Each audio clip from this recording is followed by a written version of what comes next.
Fellow Sazaitas, it's been a while since I gave you guys a detailed update on current affairs. But where do I even begin? I mean, it's been a roller coaster of political, religious, and social activity. What an absolute blockbuster. Who needs Hollywood and Nollywood when you have Zollywood? With main actors like Garwe. No, not this Garwe. I'm not talking about this one either. I am talking about this Garwe, the local government minister, one of the chief enforcers of ED's 2030 agenda, a loose cannon whose political villain status can only be rivaled by Mr. Manize, the one and only Christopher Muchangwa, the first Politburo member to publicly speak out against VP Chiwenga. And by the way, I am told there is now a new ED affiliate group, a Top Soup for ED. And to be a member of this group, you don't have to be talented. You don't have to be educated. You don't even have to be in business. The only requirement? You must be a slay queen. And not just any slay queen, no. A yellow-born slay queen. A top soup for ED. I don't even know what type of soup it is. Aminukuti ireiko ere, ibisto ere, ikari ere. All I know is top soup. Like I said, who needs Hollywood when you have Zollywood? Indeed, Zimbabwe is a theater of unending drama. On one day, Makandua is making headlines with these flat earth claims. On another day, you have a mere minister addressing down a whole VP, addressing him like a nobody. And on another day, we see the president presenting his State of the Nation address in darkness because of a power cut, leaving the nation wondering, is it a power failure or is it a load shedding? I am aghast at the fact that the august house does not have a backup generator, especially given that this is the second time such an incident is happening at the same venue and during the president's speech. Aisi regime change agenda irema comrades. Ndiani arukeza kubloka Vision 2030. And speaking of blocking Vision 2030, it appears various opposition leaders are coming together to form a united front against the 2030 agenda. Could we be witnessing the resurrection of the opposition in Zimbabwe? And if so, what will that opposition look like? What are the chances of a truly united front emerging? And if they do succeed, and I hope they do, in fact I'm praying they do, actually they need our help. They can't do it alone. But if all the opposition figures united today, who would lead that united front? Yes, of course, this is not about who will end up leading the main opposition at the moment. It's about stopping the mutilation of the constitution. But still, I just can't help but wonder, when the dust settles, if the dust settles, would these men agree on one candidate to challenge ZANU PF? And let's say they agree. What happens in 2028? Do they participate in those elections under the same conditions? The same conditions that have produced disputed elections since the year 2000. Well, fellow Sazaitas, slay queens and bingers, socialites, papalites, pasinamalites, parikujgarais, never sinamarites. Welcome to the special report.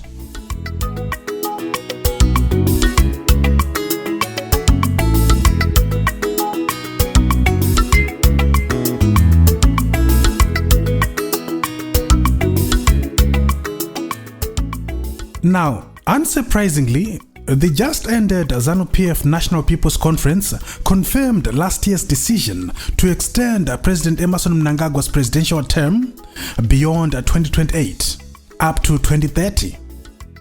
The conference instructed the party's Legal Affairs Department and the government to begin the process of amending the constitution.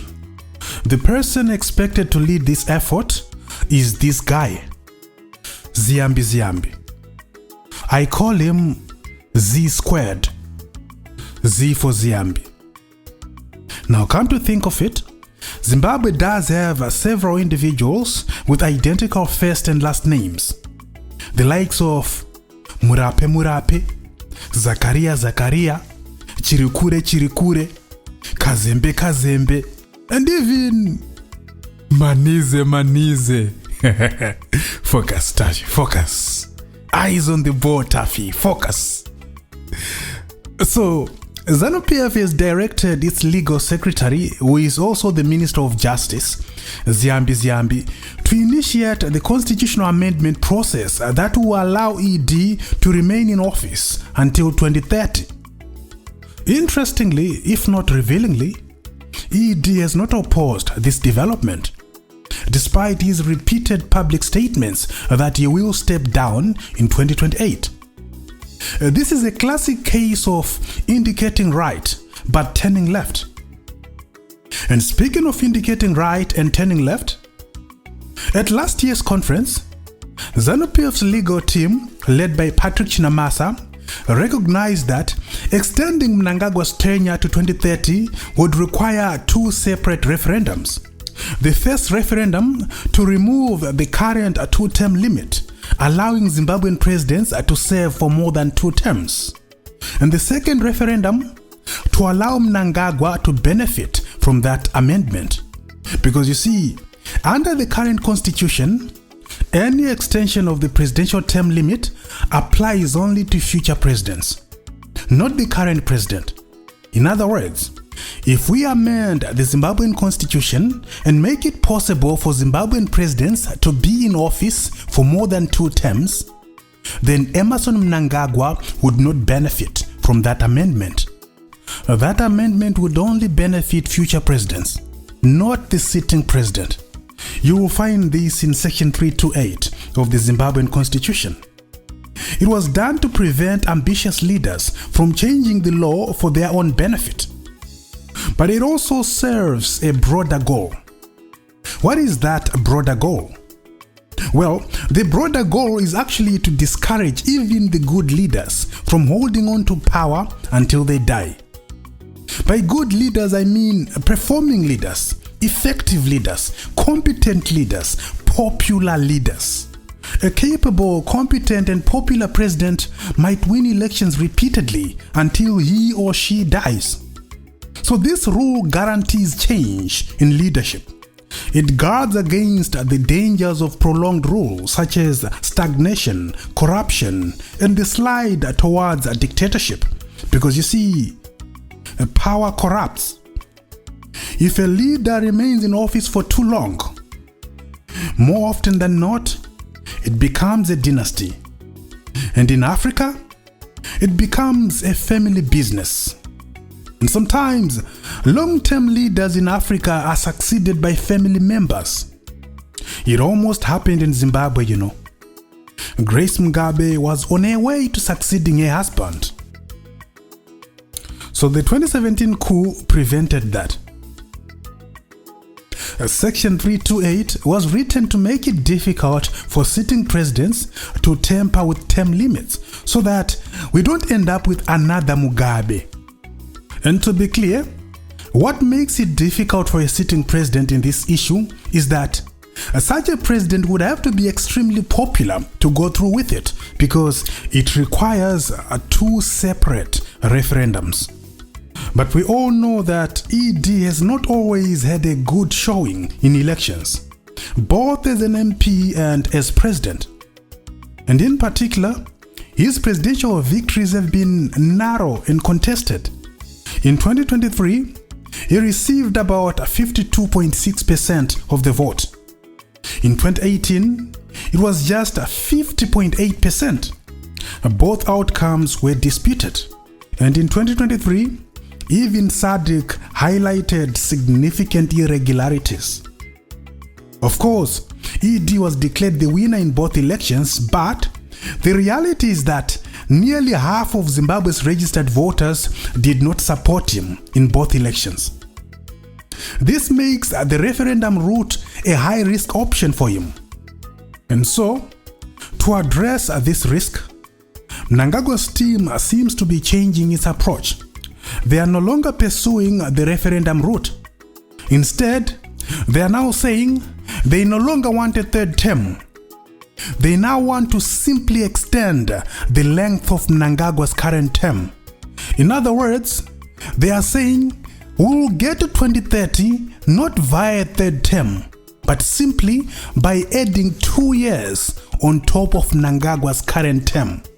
They are arguing that changing the length of a presidential term, for instance, from the current 5 years to 7 years, can be achieved in parliament by a 2/3 majority without the need for a referendum. The danger, however, is that this goes against the intent and purpose of Section 328, subsection 7, which prohibits a sitting president from benefiting from any amendment that extends a time in office. If I add 2 years to an existing term, have I not tampered with that term's limit? Or at the very least, the concept of term limits? It is my submission that term limits are not exclusively about adding whole terms, that is, allowing a third full 5-year term. It can't be just about that. Under Section 328, subsection 1 of the Zimbabwean Constitution, a term limit provision is broadly defined as any provision that limits the length of time a person may hold or occupy a public office. So it appears ED's camp has reduced this to semantics. It is becoming an argument of a term length versus a term extension. I must give it to them though, they found a loophole. Their new strategy is a smart legal trick that tests the limits between the Constitution's exact wording and the protections that it is meant to provide.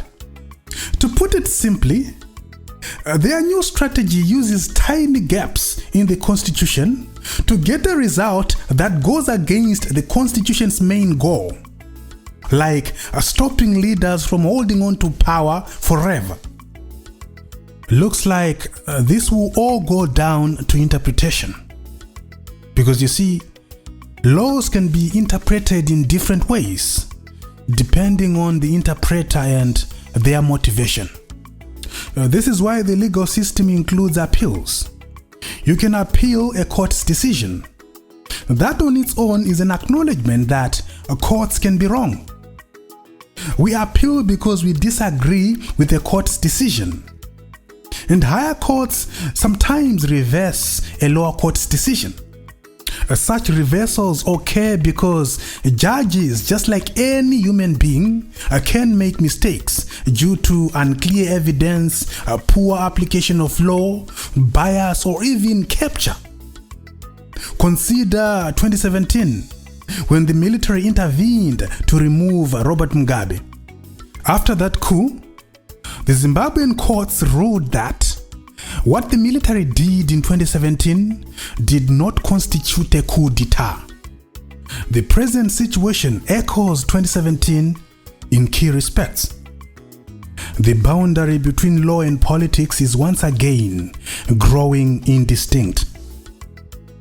Another case in point is how Sengezo Chabangu was allowed to recall CCC MPs.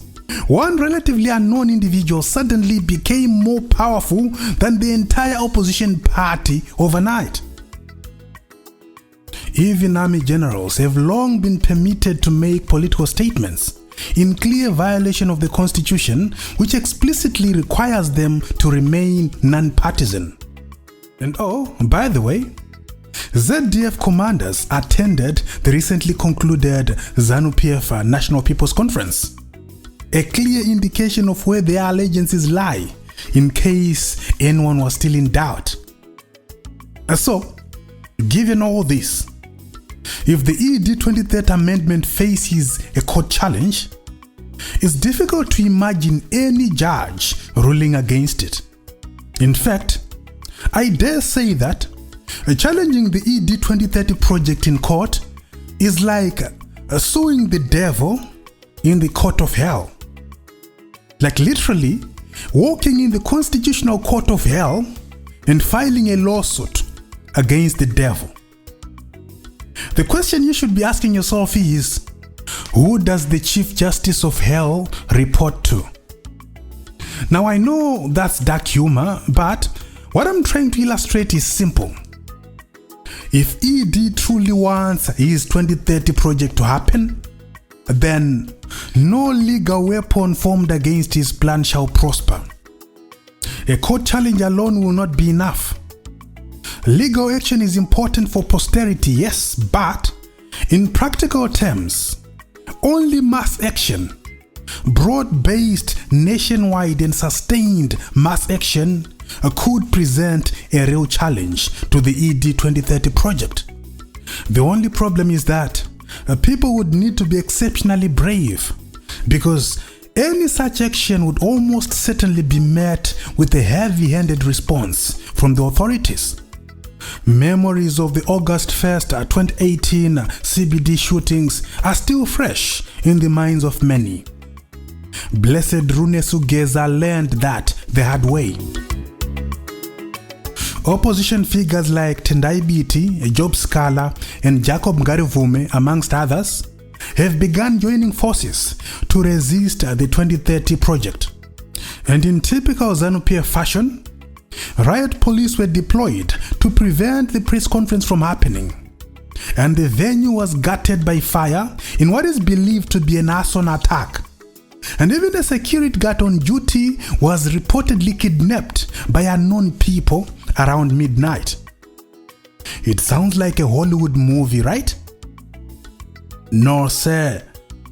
It's Zollywood. Yes, at the moment, it's just a resolution. The Constitution hasn't been amended, but if left unresisted and unchallenged, this resolution may turn into an actual constitutional amendment which will give ED the green light to stay until 2030. And if he can get 2030, what will stop him from getting a 2040? You know, power doesn't corrupt in one day. No. It corrupts because people look away one day at a time. We as Zimbabweans, we quickly adjust to wrong things. We give our leaders the confidence to do silly things because they know they can get away with it easily. We have a high tolerance for nonsense. The Constitution won't defend itself. Neither will the truth. So before 2030 becomes forever, maybe it's time we stop surviving the news and begin shaping it. Share this video to as many platforms as you can and to as many people as possible, so we can keep everyone informed. Informed people make informed decisions. But whatever happens, I'll be here to marinate you with all the details without fear or favor, because on this platform, we say it as it is. And as always, thank you so much for watching. And if you enjoy the content, please like and share.